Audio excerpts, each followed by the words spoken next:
The first time Lavinia Hale spoke to Harlan Ashford, she asked him what the land had cost him, and something behind his eyes shifted like a door long nailed shut beginning to loosen at its hinges. The year was 1878, and the town of Caldwell, Kansas sat perched on the edge of everything, on the edge of the cattle trails that bled up from Texas, on the edge of Indian territory, on the edge of a civilization that was still deciding what kind of thing it wanted to become. It was a town of dust and ambition, of men who arrived with nothing and left with less, and occasionally of men who stayed and became something. Harlan Ashford had stayed. He had bought 40 acres of dry, stubborn earth 3 miles east of town 6 years prior, and he had bent that earth to his will through nothing but sheer, relentless silence. The people of Caldwell had their theories about why Harlan Ashford did not talk. Some said he had seen things during the war that had stolen his words right out of him. Some said he had once been betrayed by a woman and had sworn off conversation as punishment for having trusted it. Old Mabel Krause at the general store maintained that he had simply been born that way, that his mother had told her once he came out of the womb quiet as a stone and had never seen any reason to change. Whatever the cause, the effect was the same. Harlan Ashford spoke when he needed to and not a single breath before or after. He paid for his supplies with the correct count of coins already in his hand. He nodded his thanks. He registered his vote in town elections with a mark on paper. He traded labor with his neighbor Deke Simmons in a system of glances and gestures, so refined that Deke once said you could have an entire conversation with Harlan without either one of you opening your mouth, and come away feeling like you had said everything worth saying. He was 31 years old, broad across the shoulders, and weathered in the way that men who work outside become weathered, not roughened into something ugly but carved into something more essentially themselves. He had dark brown hair that wanted to curl at the back of his neck when he had not visited the barber, and gray eyes the color of the sky right before a storm decides to commit to itself. He was not a man who smiled easily, but when he did, and it happened rarely enough that the people who witnessed it tended to remember it with odd precision. It was a slow thing, a sunrise kind of thing that started somewhere private and worked its way out. Lavinia Hale arrived in Caldwell on the afternoon stage from Wichita on a Tuesday in early April, when the prairie was just beginning to consider the possibility of green.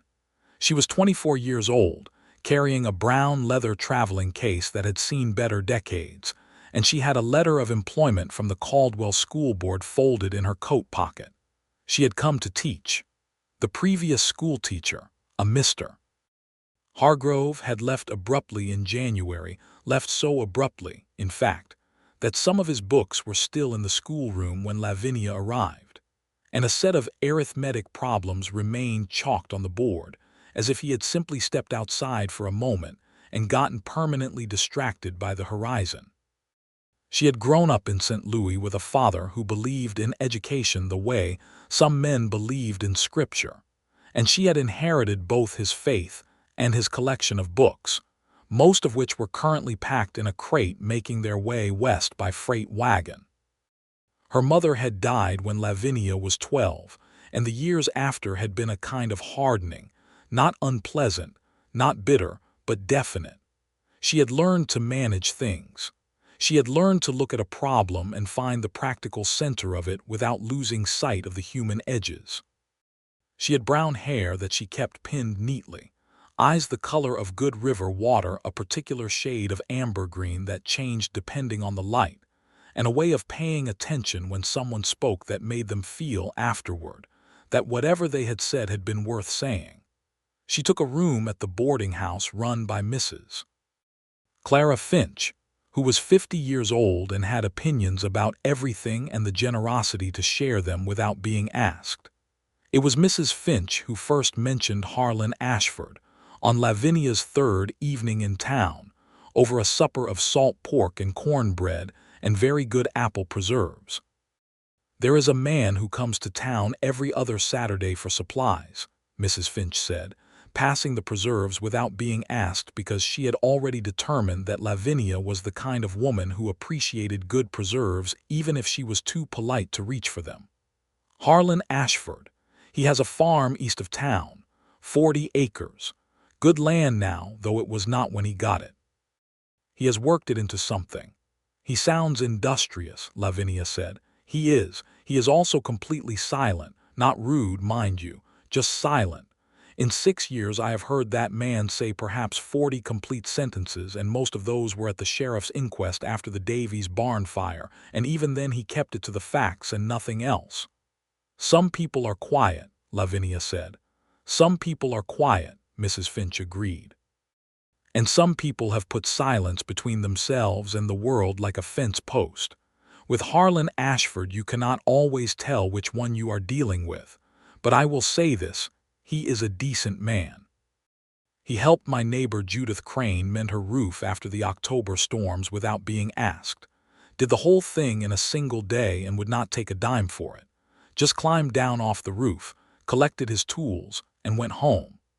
Lavinia thought about this as she ate her cornbread. She found herself curious in the particular way she had always been curious about things that did not immediately announce their full nature. She met him on Saturday. She had gone to the general store for chalk and lamp oil, and he was there ahead of her, laying his goods on Mabel Krause's counter with the quiet economy of a man who had thought through his shopping list thoroughly before leaving home. Flour, salt, coffee, 2 boxes of cartridges for a Winchester rifle, a length of good rope, and a bottle of liniment. He had the coins already counted. He was doing exactly what the people of Caldwell had described, transacting the business of life with the minimum required human interface. Mabel introduced them. Harlan, this here is Miss Lavinia Hale. She is our new schoolteacher. Miss Hale, this is Harlan Ashford. He has the farm east. Harlan Ashford turned and looked at Lavinia, and she looked at him, and there was a beat of assessment that happened between two people who are both paying attention, the kind of silent reckoning where you take a first real impression and file it somewhere that matters. He nodded. It was a respectful nod, not dismissive, not brief to the point of rudeness, just a nod. Lavinia said, "What did the land cost you?" She did not know exactly why she asked it. It had come out of the tail end of what Mrs. Finch had told her. The idea of a man choosing a piece of difficult earth and making something of it. And the question arrived on her tongue before she had fully decided to let it out. It was perhaps not the most conventional greeting, but it was what she actually wanted to know. Harlan Ashford went very still, not the stillness of offense, but the stillness of a man genuinely confronted with something unexpected. He looked at her for a moment that stretched itself out past the usual boundaries of polite silence. His eyes moved over her face with a kind of careful attention, as if he was checking that the question was real, that it had come from genuine curiosity and not from some social reflex that did not mean anything. Then he said, $42 and a promise to pay another $30 by the following spring. It was more words than Mabel Krause had heard him string together over a first meeting in the entire 6 years of his residency in Caldwell. She felt her eyebrows rise and had the good sense not to comment on it. "Did you make the second payment?" Lavinia asked. "I did," he said. "Was the land worth it?" He paused again.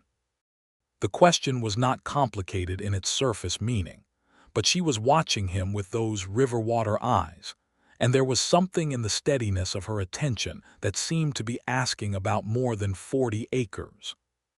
He had the distinct sensation of being read, not invasively, not presumptuously, but accurately in the way that very attentive people can read a person when they choose to really look. "It was," he said. "It is." Lavinia smiled at him. Not a polite smile, but a real one, quick and bright and then gone like a match lit in a dark room. "Then that is a good story," she said. "It is nice to meet you, Mr. Ashford." He picked up his goods and his counted coins and said, with a gravity that suggested he meant it more than the 2 words could easily carry, "And you, Miss Hale." He walked out of the store and Mabel Krause waited approximately 4 seconds before saying, "Well." I have never heard him say that to anyone. Lavinia set her chalk and lamp oil on the counter and said, "He seems like a man who means what he says." "That is the truest thing anyone has ever said about Harlan Ashford," Mabel told her. The schoolroom was a single rectangular building with 4 windows and a wood stove and 23 students ranging in age from 6 to 14, which was the reality of frontier education in 1878. One teacher, every grade, every subject, all at once. Lavinia had been trained for this. She found in the first week that she loved it with a particular fierceness that surprised even her. She loved the 6-year-olds with their enormous handwriting and their unmanageable enthusiasm, and she loved the 14-year-olds who were half convinced they already knew everything and needed the softest possible handling to get them to admit the places where they didn't. There were 17 children from town and 6 from the surrounding farms, and among those 6 was a girl named Elsa Simmons, who was 11 and the brightest student in the room and the daughter of Deke Simmons, whose farm lay adjacent to Harlan Ashford's 40 acres. Elsa mentioned Mr. Ashford on the 3rd day of school in the most casual possible way, during a lesson on state geography. "My father says Mr.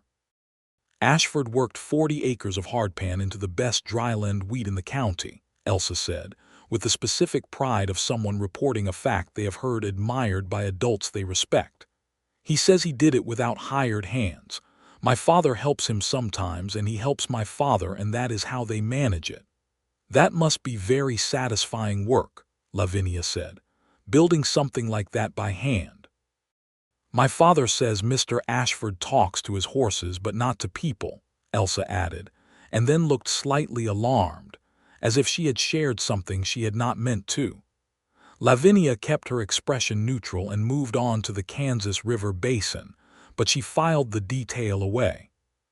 She crossed paths with Harlan Ashford again 3 weeks later, not in town but on the road between. She was returning from a Sunday afternoon visit to the Crane family. Judith Crane had invited her for dinner, and Lavinia had gone because Mrs. Finch had told her that getting to know the families of her students was important, and because the Cranes had a boy named Thomas in her school who was struggling with reading, and she had wanted to speak with his mother privately about it. The visit had gone well. She was walking back along the road, which was probably 4 miles, which she had judged manageable given the mild weather and her reasonable boots. He was riding along the same road from the opposite direction, coming in from his farm to pick something up. She would later discover that he had forgotten in his Saturday purchase a tin of axle grease that had been set aside for him by Mabel and which he had simply walked out without.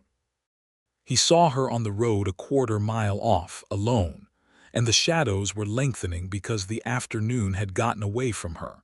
And without any particular drama, he brought his horse around alongside her and said, in the careful, economical way he had of speaking, "I'll take you back to town." "You do not need to do that," she said, but she said it in the tone of someone checking whether the offer is genuine rather than refusing it. "Road is not safe at dusk alone," he said. "Not always." This was factually correct. There had been incidents, she knew it. "All right," she said. "Thank you." He dismounted with the easy efficiency of a man who has been doing it since he could walk and offered her the horse, intending to walk alongside. She looked at him and then at the horse and said, "I would rather walk too, if that is all right with you. I have been sitting most of the afternoon." Something shifted in his expression. It was minor, but she caught it a small relaxation, as if he had expected something other than that and found this preferable. He took the horse by the lead and they walked together in the gathering evening, the horse plodding along placidly between them and the last light going gold and then amber over the flat expanse of prairie. They walked in silence for a while, and it was, Lavinia noticed, a comfortable silence, not strained. Not the silence of 2 people who cannot think of anything to say, but the silence of 2 people who are in the same space and do not feel the need to fill it with noise to make it legitimate. She had not experienced that kind of silence with someone she had only met twice before, and she found herself thinking about it with a kind of wondering attention. After a while she said, without any particular preamble, "Elsa Simmons told me you talked to your horses." He was quiet for a beat. Then, and she heard the ghost of something in it, something dry and almost warm. "Elsa Simmons talks too much." "She is 11, Lavinia said. "It is her right." "I suppose it is," he said. "Do you?" She asked. "Talk to them." He considered this with the gravity he brought to everything. "Yes," he said. "They listen well." Lavinia laughed. It was a genuine laugh, surprised out of her, and it rang out across the evening prairie and startled a bird from a stand of grass nearby. She turned and looked at him, and found that the ghost of something in his expression had solidified slightly, that the corners of his eyes had moved in a way that was not quite a smile but was clearly in the same family. "That is an honest answer," she said. "I try to keep them that way," he said. They walked the rest of the distance to town with occasional, careful exchanges. She asked about his wheat, and he told her that the winter variety went in the ground in October and came up in the spring, and that the last 2 yields had been the best he had gotten, though the soil still needed another 3 or 4 years of working before it would be fully what it could be.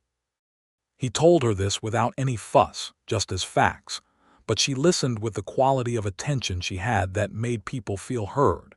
And at some point in his telling about the soil, she noticed that he was speaking in fuller sentences than she suspected he usually used.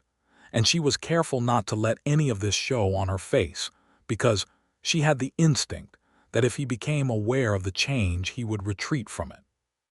They reached the edge of town, and he walked her to the door of Mrs. Finch's boarding house and tipped his hat and said, "Good evening, Miss Hale." "Good evening, Mr. Ashford," she said. "Thank you for the company." He paused. "It was not bad," he said, and there was so much compressed sincerity in those 3 words that she stood for a moment after he had gone and let them sit with her. She went inside, and Mrs. Finch was in the front room with her mending and looked up and said, "Was that Harlan Ashford just walking away from my front porch?" "He walked me back from the Cranes," Lavinia said. "He said the road was not safe at dusk." Mrs. Finch looked at her with an expression that contained several things she was choosing not to say all at once. "No," she agreed finally. "It is not." April turned into May, and May opened the prairie up. The grass came in green, and the wildflowers followed it, purple and yellow and white, rolling out across the flat land in a way that never failed to take Lavinia's breath away. She had expected Kansas to be stark. She had not expected it to be beautiful in this particular way, not the manicured beauty of parks or gardens, but a fierce, generous, unsentimental beauty that did not ask your permission or wait for your admiration. She fell in love with it quietly over the course of those weeks, the way you fall in love with something real, gradually, and then all at once. She saw Harlan Ashford 3 more times in May. Once at the general store, where they exchanged perhaps 8 sentences each, and once at the community meeting where the town discussed the matter of expanding the schoolroom, which it badly needed, and once in a more significant circumstance that she would think about for a long time afterward. One of her students, a boy named Jimmy Pratt, 9 years old and slight and lively, had gone missing on a Thursday afternoon. He had left school at the regular time and had not arrived home, and by supper time, his mother was at the door of the sheriff's office in a state of barely controlled terror. The sheriff organized a search, and the men of Caldwell turned out for it, Harlan Ashford among them, having ridden in from his farm when the news reached him by way of Deke Simmons, who had heard the bells ringing from the church tower that served as the town's distress signal. Lavinia had also turned out. The sheriff had told her, kindly but firmly, that she should stay in town, and she had listened to the first half of that sentence and ignored the second half and taken a lantern and gone toward the creek bed south of town, where she had a feeling formed from weeks of watching Jimmy Pratt's particular quality of energy and the direction it most often moved, that he might have gone. She was right. She found him in the bend of Comanche Creek, sitting on a rock with a fishing line in the water, completely absorbed and entirely unaware that the whole town of Caldwell was conducting a frantic search for him. He had, it emerged, decided on the way home that the afternoon was too fine for walking straight home, and had taken what he had intended to be a short detour, and had then gotten so absorbed in the fishing that the time had dissolved on him entirely. He was fine.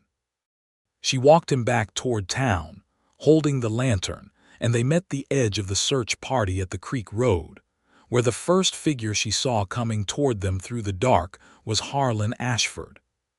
He stopped when he saw them. He looked at Jimmy for a long enough moment to confirm the boy was unharmed, and then he looked at Lavinia, and the look held something in it that she had not expected. It was not just relief, though that was part of it. There was something else in the gray eyes that she could not immediately categorize, something more careful and more personal than the situation strictly required. He walked to the boy and crouched down to his level, which she noticed as the act of a man who thought about how he spoke to children, and said, in a voice that was quieter and somewhat different from his usual voice, "You all right, son?" Jimmy said he was fine and that he had caught 2 catfish but had let them go because he did not have anywhere to put them. Harlan looked at him for a moment and said, "Your mother is worried." "Yes, sir," Jimmy said, with the expression of a boy who has just fully comprehended the magnitude of the trouble he is in. "We will walk you back," Harlan said. He stood and looked at Lavinia and said, "Good thinking. The creek." It was 3 words, delivered directly, and they contained within them everything he was not going to say at greater length, that she had been right, that he was glad she had been right, that something about the past 15 minutes had affected him in a way he was still internally processing. "He likes the water," she said simply. "I have watched him at recess. He always goes toward the low ground." Harlan said nothing further but walked on her left side all the way back to town with the lantern she had brought between them and Jimmy skipping along ahead, and she was aware, with a particular and growing precision, of his presence beside her. June arrived with heat. Real heat, the heat of the Kansas summer that was different from any heat she had grown up with, drier and more immediate, and somehow more honest about what it was. The children in her schoolroom wilted by afternoon. She moved the afternoon lessons outside under the single cottonwood that grew beside the schoolyard, and the parents appreciated it, and the children loved it, and Lavinia found that some of her best teaching happened in the shade of that tree, where everything was less formal, and the children were less contained, and the questions they asked were freer and more real. Harlan Ashford began to appear in her vicinity with an irregularity that she would have called coincidental if she had been less attentive, but she was, fundamentally, a very attentive person. He did not seek her out in any obvious way. He did not call at the boarding house or send notes or any of the other conventional mechanisms of courtship that she recognized from the world she had come from. He simply arrived in the same places at roughly the same times with a frequency that exceeded chance, and when they were in the same place, he found reasons to be near her without crowding her. At the Saturday market in June, he appeared beside her at the table where a farmer from the South County was selling early vegetables, and said nothing for a moment, and then said, "Those are good beans." She asked him how he could tell, and he explained, concisely and with evident actual knowledge, what to look for in a green bean that had been properly grown, and what the signs of drought stress looked like, and she listened, and then they bought their respective vegetables and parted with the small courtesies they had developed, and she walked home turning the conversation over like a smooth stone in her hands. Mrs. Finch, who was not obtuse, said over supper one evening in the 3rd week of June, "I notice Harlan Ashford has been in town rather more than usual on Saturdays." "Has he?" Lavinia said. "He has," Mrs. Finch said. "He used to come every other week at most. Now he comes every week and sometimes in the middle of the week too." She served herself more potatoes and added with the elaborately casual tone of someone who is being anything but, "I cannot imagine what has changed." Lavinia said, "He may have run short of supplies." For 6 years, Mrs. Finch said, that man managed his supplies with the precision of a quartermaster. He did not run short. She paused. You know he is a good man. Underneath all the quiet, he is a thoroughly good man. I know, Lavinia said, and the certainty with which she said it seemed to arrive ahead of the full reasoning for it, but it was not wrong. On a Saturday morning near the end of June, Harlan arrived in town and found Lavinia standing outside the general store looking at a problem. The problem was a crate, a significant crate. Her books had finally arrived by freight, 6 weeks behind schedule, packed in a wooden crate roughly the size of a small chest, and the freight office was a quarter-mile from the boarding house, and she had no wagon and no horse, and the crate weighed, by her estimate, somewhere in the vicinity of a very great deal. She was looking at it with the focused expression of someone doing logistical mathematics when he arrived. He looked at the crate, he looked at her, he looked at the boarding house in the distance. He said, I have a wagon. I know, she said. I was just working out whether I could manage it myself. You could not, he said, not unkindly, just factually. No, she agreed. I could not. Would you mind terribly? No, he said with the same simplicity. He brought the wagon around and they loaded the crate together, which was a more collaborative physical undertaking than either of them had previously experienced in each other's company, and involved a degree of proximity and a brief shared moment of exertion where she was pushing and he was pulling, and their hands were on the same corner of the crate at the same time, and neither of them acknowledged that this had happened, but both of them were aware of it. He drove the wagon to the boarding house and helped her carry the crate inside and up the stairs to her room, which was also a close undertaking given the width of the staircase. And when they finally got it through her door and set it down, she was flushed from the effort and laughing slightly. A breathless laugh that was purely the release of physical exertion and mild absurdity. And he was looking at her with the expression she had started to recognize, the expression where something behind the gray eyes was more present and more alive than his habitual stillness would suggest. He said, A lot of books. Not nearly enough, she said. She opened the crate then and there, because she had been waiting 6 weeks for it and she could not help herself, and she lifted out the first volume, a history of ancient Rome that had belonged to her father, and held it in a way that was almost unconsciously tender, the way you hold something that contains more than its physical self. She looked up and found Harlan watching her hold it, and his expression had gone soft in a way she had not seen before. My father's, she said. He believed that reading was the best preparation for everything. Was he right? Harlan asked. She considered it honestly. About most things, she said, not about loneliness. I do not think he ever found the right book for that. She had not meant to say it. It came out of the same place that her first question to him had come from, the part of her that was honest before it was careful. She saw something move through his expression, recognition, she thought, the particular recognition of a person who has been lonely in a particular way and is confronted with evidence that someone else understands it. He said, after a moment, No. I do not think you can read your way out of that one. It was the most he had said about himself directly, and they both knew it, and neither of them said anything else for a moment, and the room was quiet except for the sound of the town going about its business outside the window.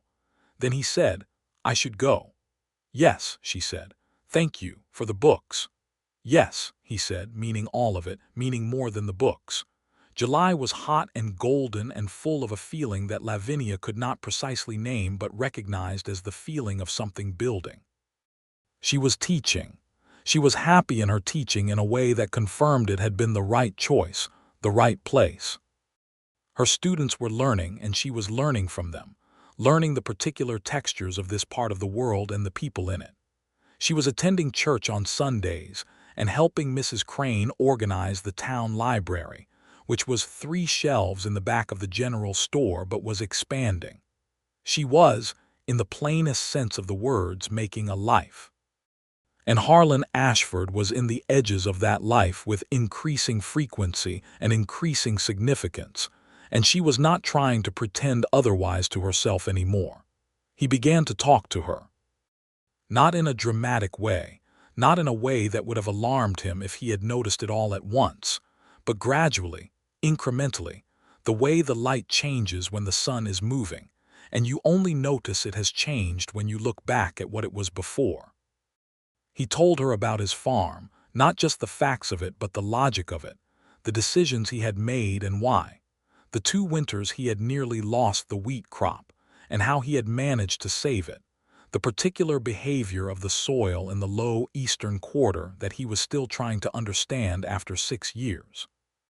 He told her these things in the spare, precise language of a man who does not use words casually, and each thing he told her she received with the full attention she had, and it became, over the course of July, a conversation that was not bounded by a single afternoon, but was one long continuous exchange that resumed each time they were in each other's company, as if it had been running quietly in the background in between. She told him things too. She told him about St. Louis and her father, and the collection of books that was now unpacked and arranged on the shelves she had put up in her room. She told him about the students, not gossip, not anything unkind, but the real things, the things that concerned her and the things that delighted her, the reading difficulties and the sudden breakthroughs, and the way a child who had been struggling with multiplication tables for 3 weeks had come in one morning with the look of someone who had figured something out in the night, and worked through the whole board without a single error. She told him about the ways that teaching was harder than she had expected and better than she had expected in equal measure. He listened to all of it. He had always listened, she realized, from the very first conversation. But now his listening had a quality of investment in it that was different from politeness. That was the listening of a person who is accumulating something, who is building a picture of another person that they intend to keep. It was on a Thursday afternoon in the 3rd week of July, after a particularly long day of school that had included a minor crisis involving 2 boys and a disagreement that had nearly become a fight, that Lavinia walked east out of town rather than back to the boarding house. She needed the space of the open land, the reminder that the world was larger than the 4 walls of the schoolroom and the small, urgent concerns that filled them. She walked along the creek road and then off it into the open grass, and stood for a while in the early evening watching the light change over the plain. She heard hooves and was not startled because she had come to recognize the particular sound of Harlan's gray horse, which he called, unimaginatively but sincerely, gray, at a distance of about 200 yards. He saw her and turned toward her and dismounted, and came to stand beside her without asking why she was there or whether she wanted company, which was either the most presumptuous thing anyone had ever done in relation to her or the most perfectly calibrated act of understanding, and she found that she thought it was the latter. They stood and watched the light go. After a while she said, "I have been thinking about staying here," he said. "In Caldwell," she said. "My contract is for a year, but I have been thinking about whether I want to make it longer than that." He said nothing. She felt him waiting. "I did not expect to feel at home here this quickly," she said. "I did not expect the town to feel like something I wanted to belong to. I thought it would be a beginning, a starting place. But it feels more like the actual place." He was quiet for a long time. Then he said, "The land does that if you let it." "Did it happen to you?" she asked. "When you first came?" "No," he said honestly. "For me it took longer. I was not looking for a place." He paused, in the way he paused when he was choosing words with particular care. "I was mostly just trying to be somewhere that was not somewhere else." She looked at him. He was looking at the horizon, the clean line of it, and his profile was lit by the last of the western light, and she thought that she had not met many people in her life who said things that were that precise and that true. "But now?" she asked. He turned and looked at her, and the gray eyes were direct and steady and completely unguarded in a way she had not seen in him before. "Now it is the actual place," he said. "Yes." She understood that he was not only talking about the land. She did not say anything for a moment.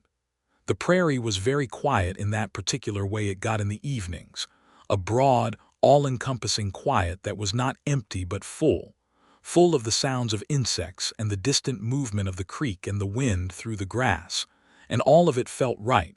All of it felt like the world was arranged correctly around them. She reached out and put her hand on his arm just briefly, just the lightest possible pressure, and said, "Then I am glad I came to it." He looked down at her hand on his arm and then up at her face and said, with a quietness that was completely different from his usual quietness. This was not the quietness of self-protection, but the quietness of something being said carefully, because it mattered too much to be said carelessly. "So am I." August was the harvest month on Harlan's farm, and the wheat came in as the best yield he had produced in 6 years, which he attributed to the soil work of the previous 2 autumns and the favorable May rains.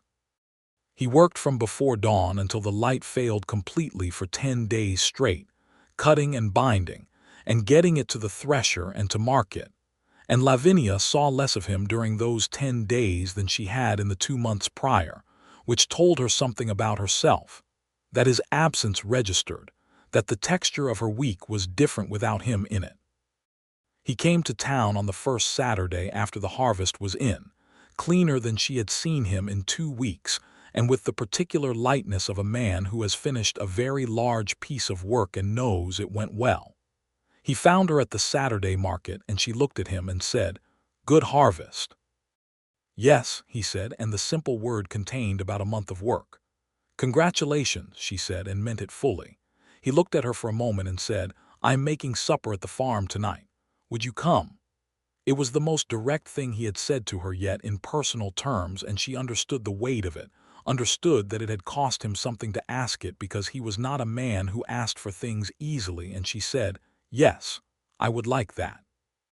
He came for her at 6 o'clock with the wagon, and they drove out to his farm in the long summer evening, and the farm revealed itself as they came up the road, a modest house, well-maintained, a good barn, the cut fields golden and clean, a kitchen garden that was tidy and productive and spoke of careful attention. She took it all in and thought, "Yes, this is exactly what I would have expected from him, everything spare and functional and better than it needed to be." He made supper, a proper supper, beef and roasted vegetables and biscuits, and a dried apple pie that she suspected he had been planning longer than an evening. And they ate at a table in his kitchen with the windows open and the late summer air moving through, and they talked for 3 hours. She could not have said afterward, exactly, everything they talked about, because it was not so much the content as the quality of it.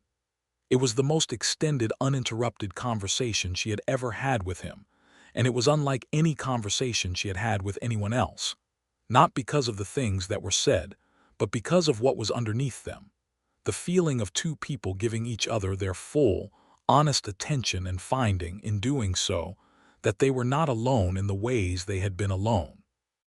He told her about the war, not at length, not in detail, but enough. He had been 17 when he went, one of the Kansas volunteers, and he had come back when he was 21, and there had been nothing to come back to.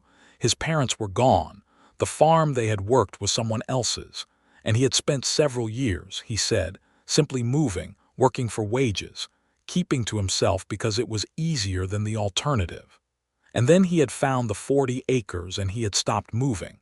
She told him about the years after her mother died, about learning to run a household at 12, about her father who was brilliant and distracted and fundamentally incapable of managing the practical world without help, about the younger brother she had more or less raised, who was now 17 and doing well in St. Louis, and writing her letters every 2 weeks that were mostly about baseball, about the particular loneliness of being the responsible one, of being the person who kept things together, and how coming west had been in part a way of putting her own life in a space where it could be primarily hers.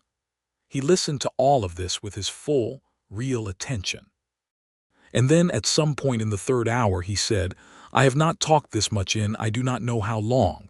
"I know," she said, "I can tell." "Is that—" he started and paused and started again. "It is strange, but it does not feel strange. Does that make sense?" "Yes," she said, "perfect sense." He looked at her across the table in the lamplight, and she looked at him, and what was between them was clear and present and not in need of being said, but also, she thought, not very far from being said. He drove her back to town in the dark, and the road was silver with moonlight, and the prairie was enormous and quiet around them. And she sat beside him on the wagon seat, and their shoulders were touching, neither of them pulling away, and the warmth of him beside her in the night air was something she wanted to remember precisely. At the boarding house door he helped her down from the wagon and held her hand a moment longer than was strictly necessary and said, "Thank you for coming." "Thank you for asking," she said. He was still holding her hand. He looked at it and then at her and said, "Lavinia," just her name, just that. As if he was trying the weight of it, as if he had been thinking about saying it and was finding that it was the right amount of gravity, the right amount of meaning. "Harlan," she said back, and watched the quiet smile start in his eyes. He released her hand and stepped back and said good night, and she went inside and stood in the front hall for a moment with her hand at her side, still feeling the warmth of his. Mrs. Finch appeared at the top of the stairs in her nightcap and said, "You were out late," with the tone of someone who has been awake specifically to notice this. "I had supper at Mr. Ashford's farm," Lavinia said. There was a pause. "Was it a good supper?" Mrs. Finch asked. "It was very good," Lavinia said. Another pause. "Well," said Mrs. Finch, and went back to her room with the tone of a woman who has had her best hopes confirmed. September brought a dry snap to the air, the first hint that summer was preparing to yield, and school resumed with a full roster, and Lavinia's second month of teaching had a rhythm to it that was different from the first, more confident, more deeply rooted in the particular knowledge of each child. Jimmy Pratt had not gotten lost again, and in fact had become a dedicated student after the creek incident, as if the fright of that evening had unlocked something in him. Elsa Simmons was reading far above her grade level, and Lavinia was quietly providing her with books from her own shelves. Thomas Crane's reading was improving steadily, the result of extra time and patient strategy. She and Harlan had fallen into an arrangement that was not formally declared, but was understood by both of them and by everyone in Caldwell, which is to say that they were courting, in the plainest sense spending time together, building towards something, both of them aware of the direction and neither of them in any hurry to force it faster than it wanted to go. He came to Sunday dinners at Mrs. Finch's table, which Mrs. Finch had made possible by the simple expedient of inviting him one week and then not uninviting him. And Sunday dinner became a thing they all did together with the ease of an established habit. He talked more at those dinners than he did anywhere else in town, which was still less than most people talked, but more than his previous baseline, and Mrs. Finch, who had known him for 6 years, found herself periodically looking at him across the table with an expression she tried to keep private and could not entirely. He built a bookshelf. This was how Lavinia found out that he was good with wood. He appeared one Saturday morning at the boarding house with planks he had cut and planed himself, and the tools to assemble them, and he built her a proper bookshelf for her room that was solid and level, and had a small carved detail on the top edge that she did not ask about, and he did not explain, just a small running pattern that he had clearly done with care.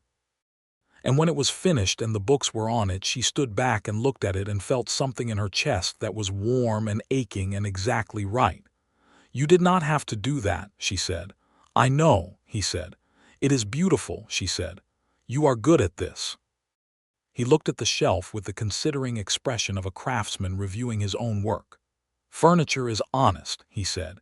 "It either stands or it does not." He paused. "I like things that are clear that way." She looked at him. "Is that why you are so sparing with words, because you like things that are clear?" He considered this seriously, as he considered everything. "Partly," he said. "Partly it is. I learned early that words without weight are worse than nothing. They mislead people. I would rather say nothing than say something that does not mean what it should." She thought about this for a long time after he had gone.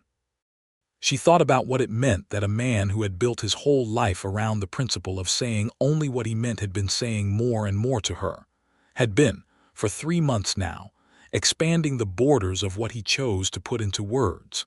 She thought about the carved detail on the top of the bookshelf, the care of it, the time it required, the fact that it served no functional purpose and he had done it anyway.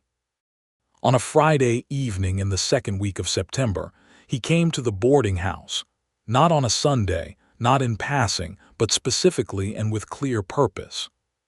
He knocked and she came to the door and he had his hat in his hands and he said, "I would like to ask you something, if you would come outside." They walked to the end of the street where it opened into the last of the light, and he stopped and looked at the sky for a moment and then at her, and she had never seen him look uncertain before. She had seen him quiet, she had seen him reserved, she had seen him working through words with care, but she had not seen him uncertain, and it made something in her very tender toward him. He said, I am aware that I am not easy company. That I am difficult in ways that are not always obvious until you have tried to know me for a while. I am aware of that." He paused. "I am also aware that you are the most genuinely good person I have met in a long time, maybe the most genuinely good person I have met, and I wanted to say that clearly so there is no mistake about it." She looked at him in the evening light and said, "Harlan, I want to court you properly," he said. "Ask permission first. I know that is already what we are doing in a way, but I wanted to say it outright, so it is clear." "It is clear," she said. "Then is that all right?" he asked. She stepped toward him, close enough that she would have had to tip her head back slightly to look at him directly, and she looked at him directly and said, "Yes. It is very all right." He looked at her for a long moment with those storm-gray eyes, and then he took her hand and she let him, and they stood at the end of the street in the September evening with their hands folded together, and the light going golden and red over the flat horizon, and it was one of the simplest and most complete moments Lavinia had ever lived. October came, and with it the first hard frosts and the work of putting the farm to bed for winter. Harlan was busy with it, covering the kitchen garden, banking the root cellar, laying in wood, preparing the wheat ground for the spring planting. She went to the farm on 2 Saturdays and worked alongside him, because she had grown up helping manage a household and she was not afraid of work, and because she found that she loved working beside him, loved the way they fit into a shared task together, the way they communicated without needing constant words. The town accepted them, as small Western towns accept things that are consistent and decent without great ceremony, but with the particular warmth of community investment. People were glad for Harlan, in the way they were glad when a thing they had been a little worried about resolves into something good. Old Mabel Krause said, to anyone who asked, that she had seen it coming from the first Saturday when he had said more words to the new schoolteacher than he had said to any person in 2 years. Deke Simmons shook Harlan's hand one morning in the field when they were working on the fence line between their properties and said, quietly, man to man, "She is a good woman, Harlan." "Yes," Harlan said. "Are you going to do the right thing by her?" Deke asked, which was the plainest possible version of the question. Harlan looked at him with the level gray eyes and said, "Yes, just that." But Deke had known Harlan Ashford long enough to know that when Harlan said a thing, it was done.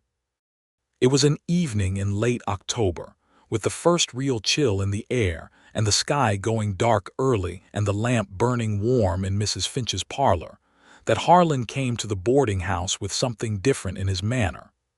Mrs. Finch let him in and then, with the discretion she was not always known for, found a reason to be in the back of the house.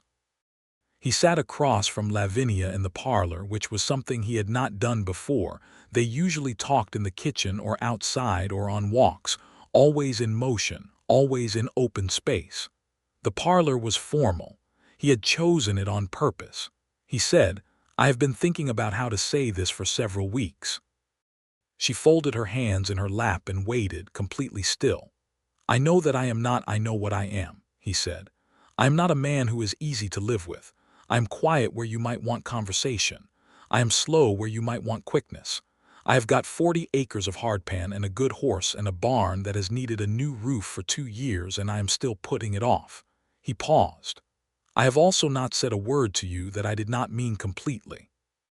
Everything I have said to you since the first day in Mabel's store, I have meant it all.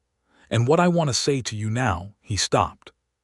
He reached into his jacket pocket and brought out something small, and she looked at it, and it was a ring, a simple one, a band of gold with a single small garnet set into it, which she would learn later he had ridden to Wichita to buy because Caldwell's one jewelry seller did not have what he wanted, and that he had spent 3 days there going to every shop until he found a stone the color of what he was looking for, which was the color of the lamplight in her room when it fell on her hair. I want to ask if you will marry me and live at the farm and let me be the man you come home to." The room was very quiet.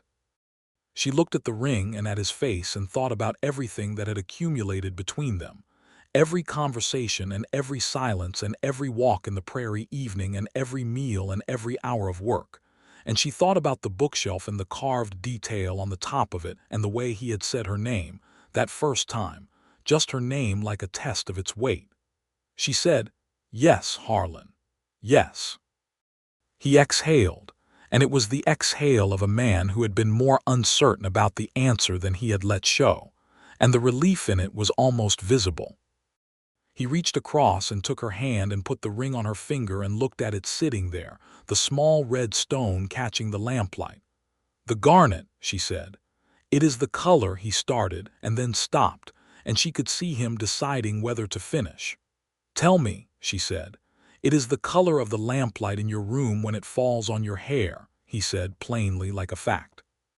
She looked at the ring and at her hand and at him, and she thought, here is a man who does not say things lightly, who has been watching the specific lamplight in her room and thinking about the color of it, and she thought she might cry, a little, and she did not mind that.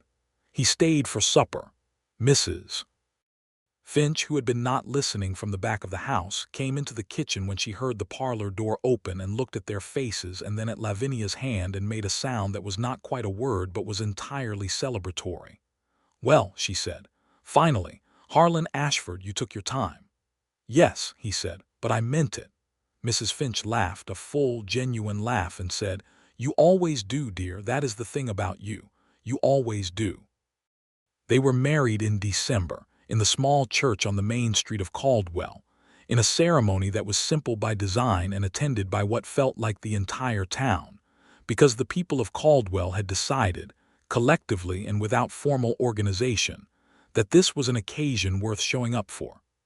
Elsa Simmons sat in the second pew with her father and cried in the way that 11-year-olds cry at weddings, which is to say without any self-consciousness at all, with her whole face.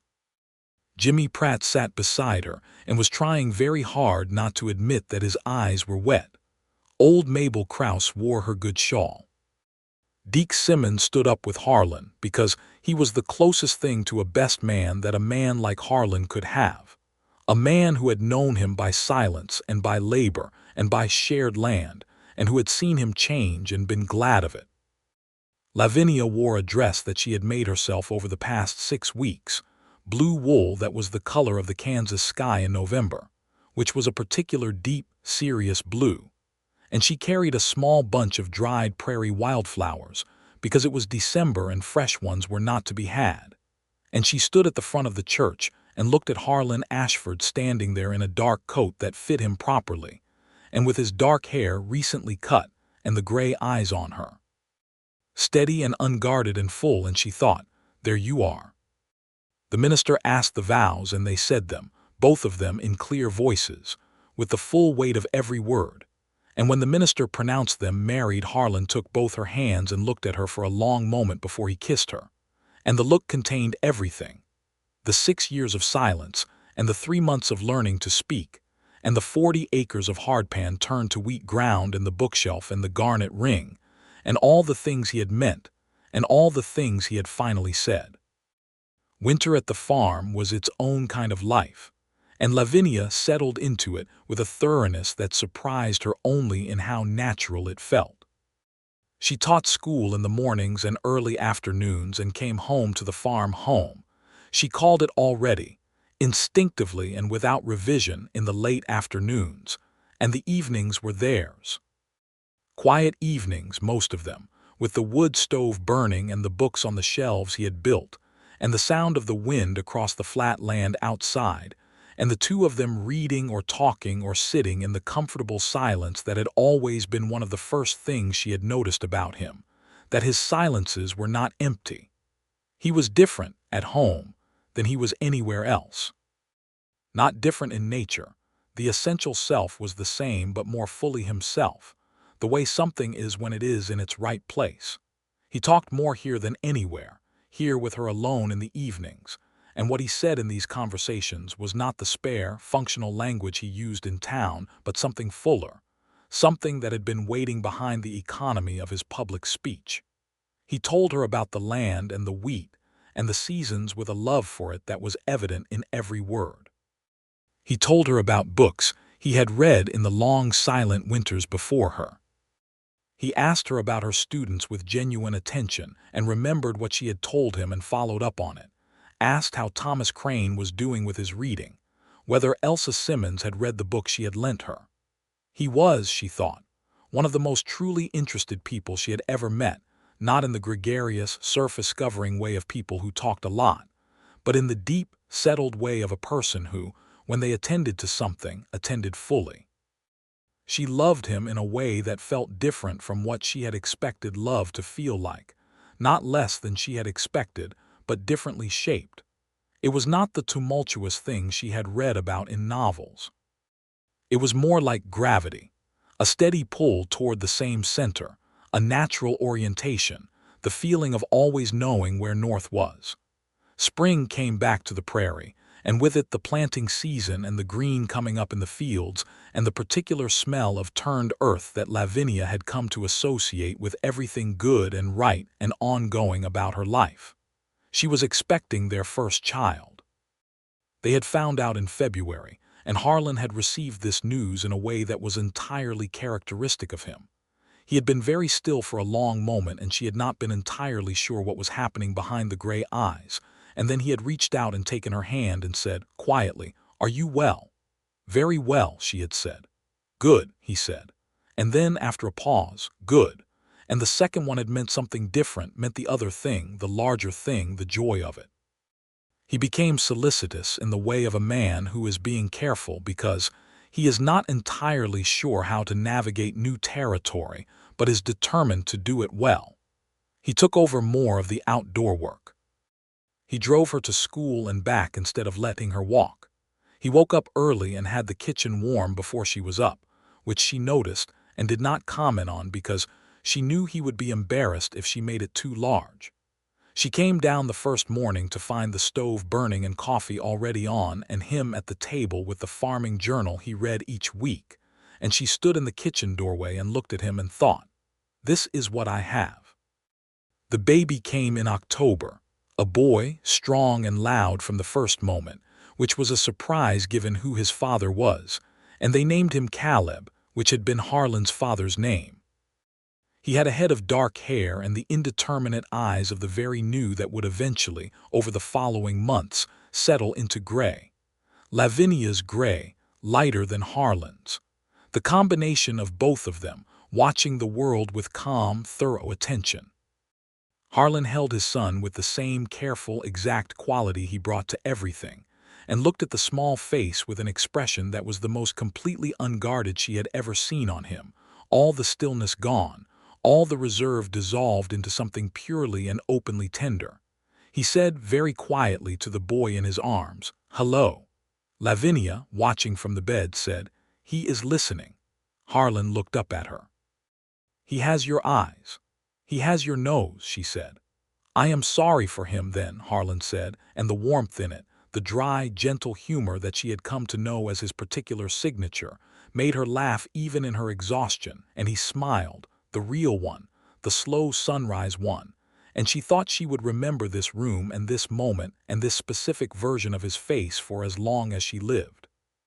The years that followed had the quality of something that has been built right solid, varied, never dull because real life is not dull when it is being fully lived, but stable in the way that only things built on genuine foundations are stable. Caleb grew and was, true to his first loud announcement of himself. A vocal and energetic child who was in precise opposition to his father's early temperament, which Lavinia thought was marvelous, and Harlan accepted with the equanimity of a man who recognized that the universe had made a specific choice, and he should simply accommodate it. Caleb talked continuously about everything, with great enthusiasm and limited coherence, and Harlan listened to all of it with his full attention. And this was, Lavinia thought, one of the most beautiful things she had ever seen, the quietest man she had ever met, listening with complete seriousness to a 3-year-old's extended narrative about a particularly interesting rock. Lavinia continued teaching. The school board had asked her to take on the additional work of establishing a proper school library, which she had agreed to with the enthusiasm of someone who has been wanting to do exactly this for some time. She wrote letters to publishers in St.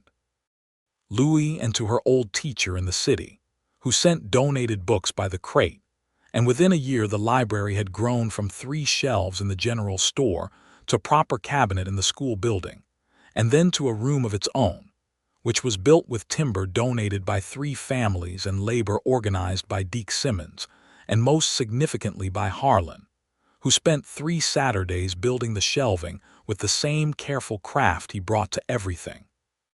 The town of Caldwell was changing in these years, as all the border towns were changing, the cattle trade shifting and the settlement becoming more permanent, and the wild edge of the frontier pulling back year by year. New families arrived. The church was expanded. A proper doctor came and stayed. The school Lavinia taught in was improved, and a second teacher was hired for the younger grades, which meant she could give more concentrated attention to the older students and the library. She had known, when she first arrived, that she was coming to a place that was still becoming itself, and she had found that she loved the process of that becoming, the sense of being present for the making of something. It was the same thing she felt about the farm, about watching Harlan's wheat come up each spring in those fields that had been hardpan when he started, about the way the land that had resisted all those years was now productive and alive because one man had decided to stay and work it honestly. 2 years after Caleb, they had a daughter. They named her Ruth, after Lavinia's mother. She was quiet in the way her father was quiet, with the same deliberate attention, and from the time she could walk she followed Harlan around the farm with focused interest, watching what he did with the same patient gravity he brought to everything. He took to explaining his work to her in careful, complete sentences, as if she were a colleague rather than a 2-year-old, and she received these explanations with the seriousness they were offered with. And Lavinia, watching them together in the kitchen garden or the barn or the wheat field, felt the specific joy of seeing a person fully recognized by their own child. Caleb, true to his nature, had no patience for the quiet observation approach. He wanted to do everything himself and preferably faster than was advisable, and the farm and its routines were too slow for him. His interest was in people and in town and in the school library, where he spent more time than any child his age, and where Lavinia watched him with the wondering recognition of a teacher who sees her work reflected. He could read at 4. He was working through her father's history books by 6.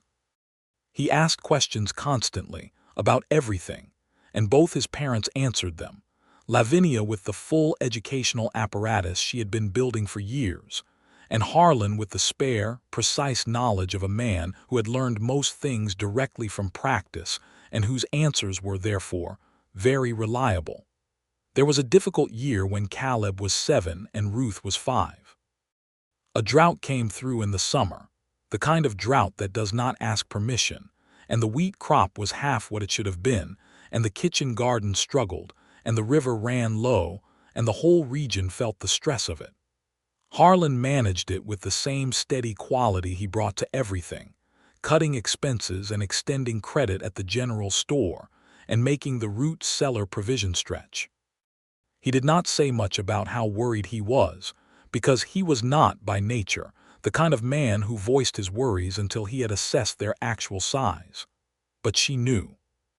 She had learned to read him in the way you learn to read something that you love deeply, not just from what he said but from the particular quality of his silences, the way he stood at the window in the evenings looking at the sky. She came to him one evening when the children were in bed and he was at the window with his coffee going cold in his hand, and she stood beside him and said nothing for a moment and then said, "We will manage it." He looked at her. "Yes," he said, "we will." "I know you know that," she said. "I just wanted to say it too." He put the cold coffee down and put his arm around her, and she leaned into him, and they stood at the window in the dark looking at whatever he had been looking at, which was probably just the sky and the dry fields and the night. And after a while he said very quietly, "Thank you." "For what?" she asked.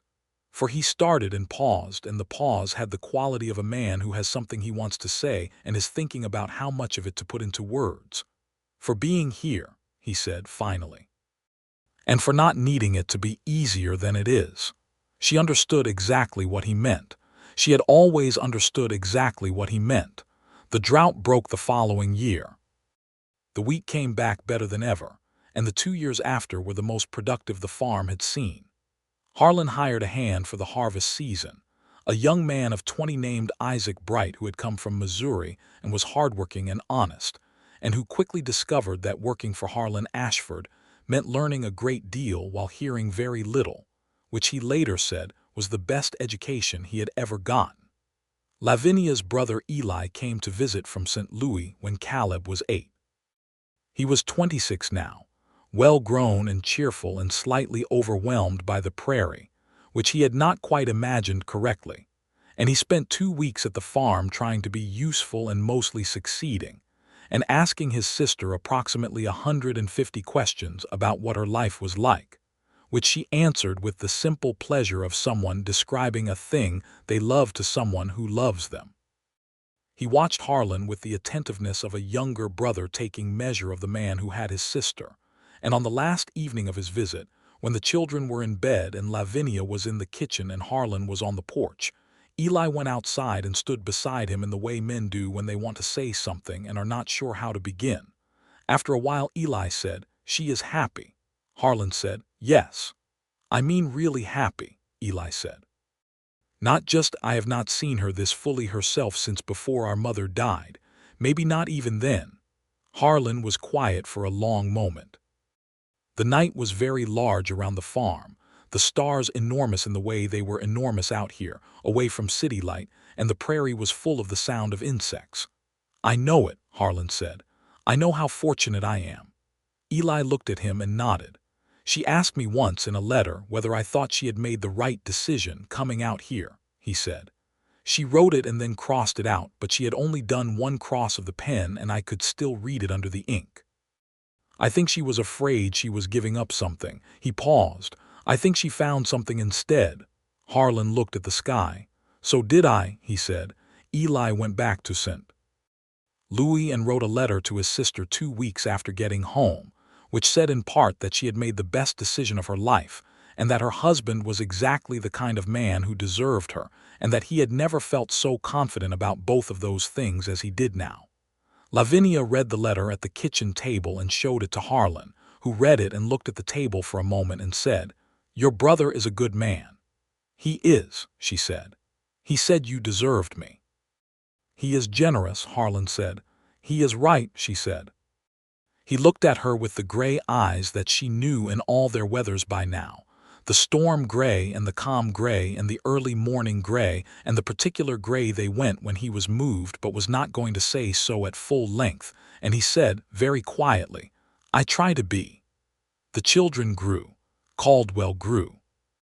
The frontier was pulling further back, the wild edge of it retreating year by year, and what remained was a town, a real one, with a proper school and a library and a doctor, and a newspaper and families who had been there long enough to have children who had never known anything else.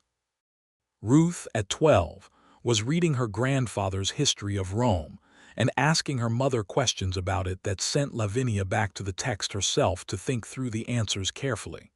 She had her father's quality of taking things seriously, not solemnly, not without joy, but with the real attention that was the deepest form of respect for a thing. She wanted to be a teacher, she said, when she was old enough, with the certainty of someone who has thought about it for a long time and is reporting a conclusion rather than a wish. Caleb, at 14, had grown broad in the shoulders like his father, and had his mother's quick brown eyes, and talked as fluently as any person in Caldwell, and had, in recent months, started following Harlan around the farm with the same interest Ruth had shown as a small child, the interest of a person who has arrived, somewhat late, at the recognition that the person they have grown up with knows a great deal of important things, and that the time for learning them directly is finite. Harlan taught him without ceremony, the same way he did everything, taking the boy alongside him in the field, and explaining what he was doing and why, the soil management and the planting decisions, and the water reading and the weather reading, all the accumulated knowledge of 16 years on this land. Caleb absorbed it with the same earnest thoroughness he brought to the library books, and Lavinia, watching them in the wheat fields in the early mornings, felt the particular completeness of seeing all the best parts of a person extended forward into the next generation.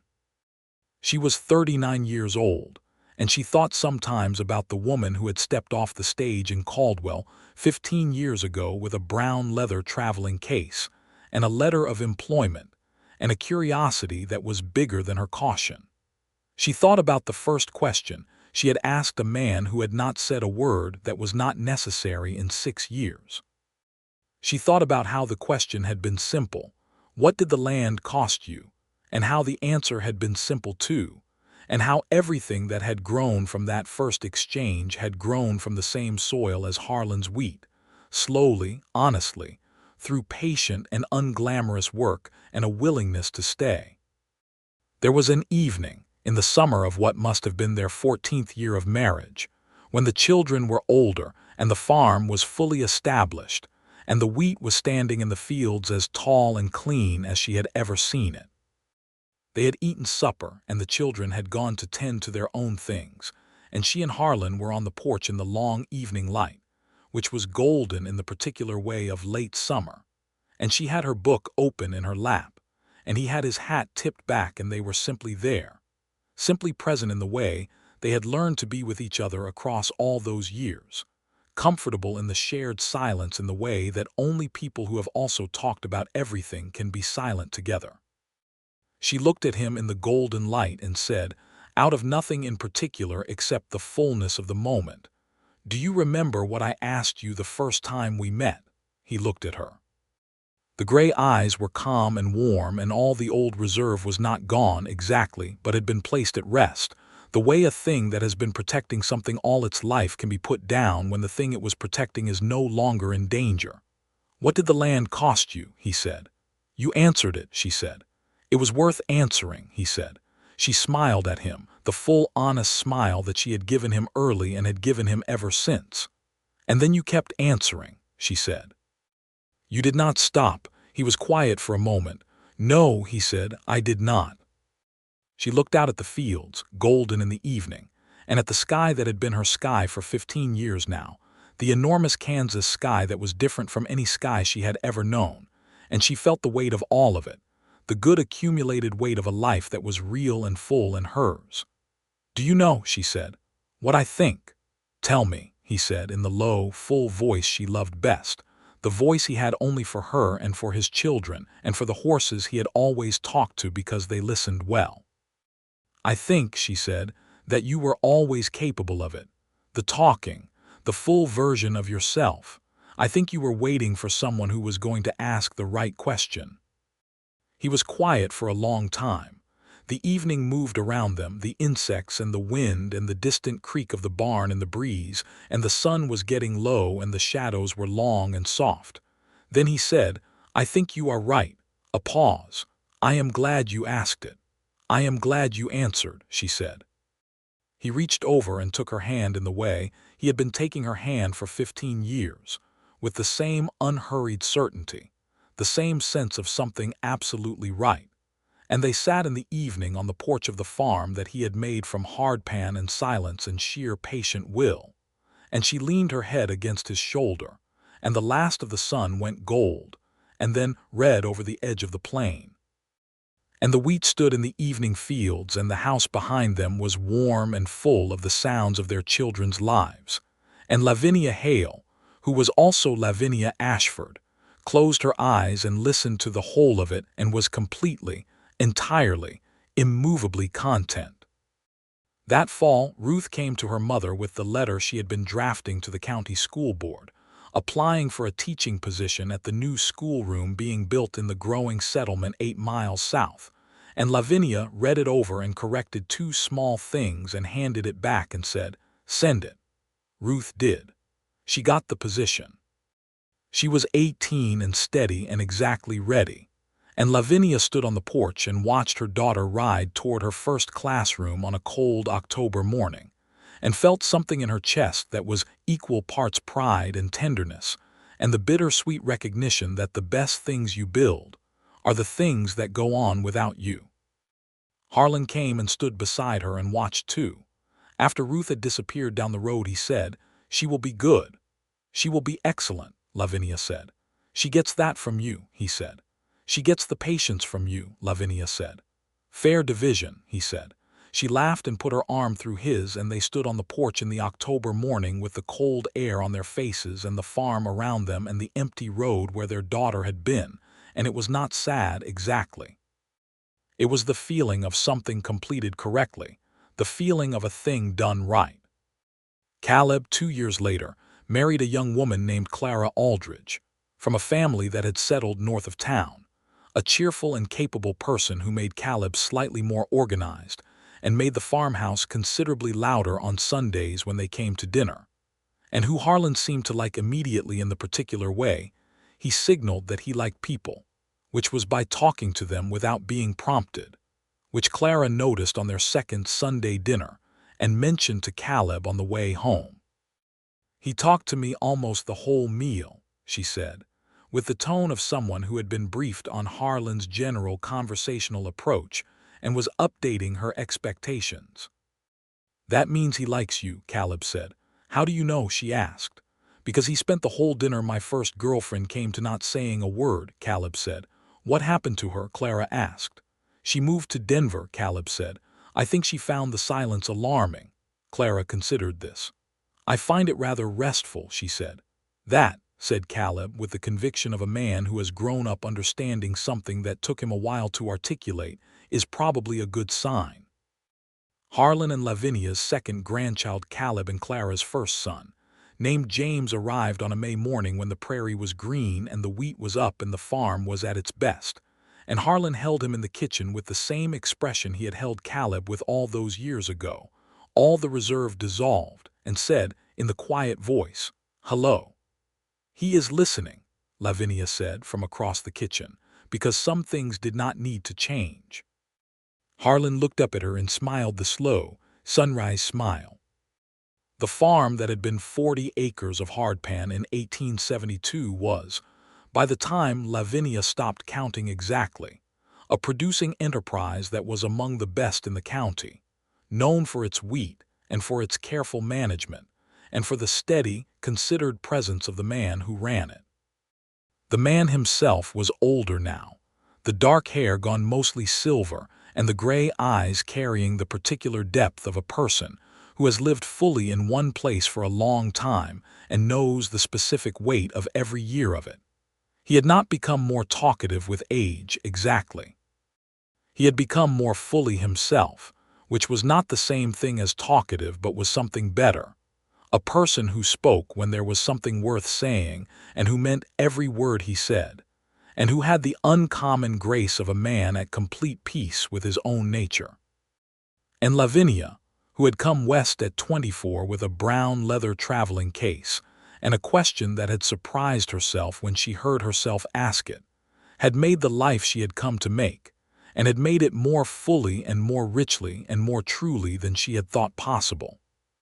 She taught school until she was 52, when she handed the position to a young woman from Topeka and transitioned, without any sense of loss, into running the school library, which had become one of the finest collections in the county, and into writing letters to publishers and donors and friends, and to her brother Eli, who was a grandfather himself now and who wrote back faithfully every 2 weeks. She sat in the evenings still, on the porch that Harlan had added to the house in the early years and had improved 3 times since, and read her books and looked at the sky, and felt the particular satisfaction of a person who has built a life that is genuinely theirs. Beside her in his chair was the man she had asked that first question to, the man who had not said a word that was not necessary for 6 years before she arrived, and who had not been able to stop since, though his words were still spare and still exact, and still carried the full weight of what he meant. He was the best man she had ever known. She had thought so for 30 years, and thought it still, and expected to go on thinking it for however many years remained. On a particular evening in late September, when the harvest was in and the root cellar was full and the air smelled of the coming autumn, and the sky was performing one of the extravagant western sunsets that had never ceased to astonish her, she put down her book and looked at him as she had been looking at him for 30 years and said, "Harlan." He looked over. "Lavinia." She smiled. "I love you," she said, as simply as she had said everything to him from the beginning. He looked at her with the gray eyes that she knew in every weather, and he said, "I know," a pause, the slow, private smile. "I love you too." Another pause, and then, because he was a man who said things exactly, not more and not less, "I always will." The sun went down over the Kansas plain, and the farm settled into evening, and the lamp came on in the kitchen where Clara was finishing supper and Caleb was coming in from the fields, and the sound of James, 2 years old and already loud, came through the window along with the warmth and the smell of the food, and out on the porch 2 people sat in the growing dark and were, without any ceremony or drama, exactly where they had always been going.